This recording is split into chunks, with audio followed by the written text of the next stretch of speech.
Good day everyone. So for today, let me teach you on how to utilize Bandicam. By the way, Bandicam is an application in desktop wherein you can use that to record your screen.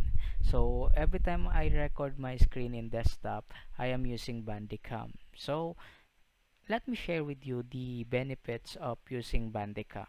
So as you can see, this is now my Bandicam, and as you can see, it is already recording now. So you have different options here.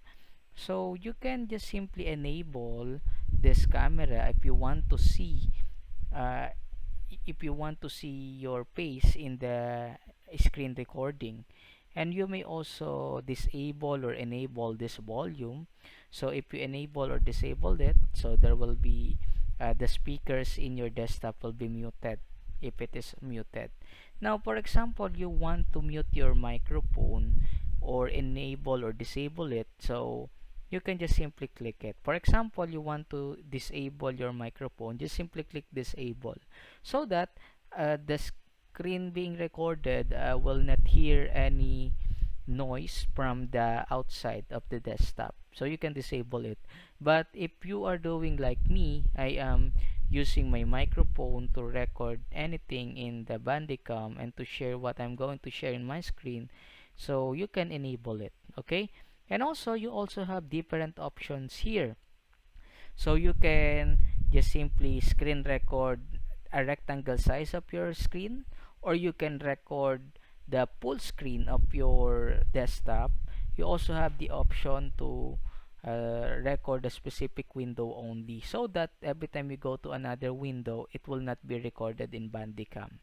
You can also uh, screen record an area wherein it only focus on your mouse only. You can do that as well.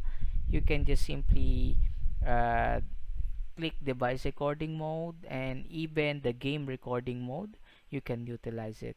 Or if you want to do an audio only recording mode, you can just choose it. Okay, that will be for the portion. We also have here the settings: home, general, video, image, about. And in order for you, by the way, in order for you to start recording, you can just simply need to check first anything that you want to use before you screen record. So for example, you want to enable microphone, just enable it. And then for me, it is a great advantage if I am recording the full screen. So every time I move around with different windows, or I go back to the desktop portion of my computer, it was already clearly recorded in my screen. So I just simply use full screen recording. So now, in if you are already done setting up everything in the Bandicam, you may now just simply click this red button here, and then it once you already see a box here, a white box here, it means that it's already recording. So that's it on how to use this Bandicam. And if you want to stop this, this is what happened. By the way, before I stop this recording, I just want to say, don't forget to share, like, and subscribe in our YouTube channel. Okay.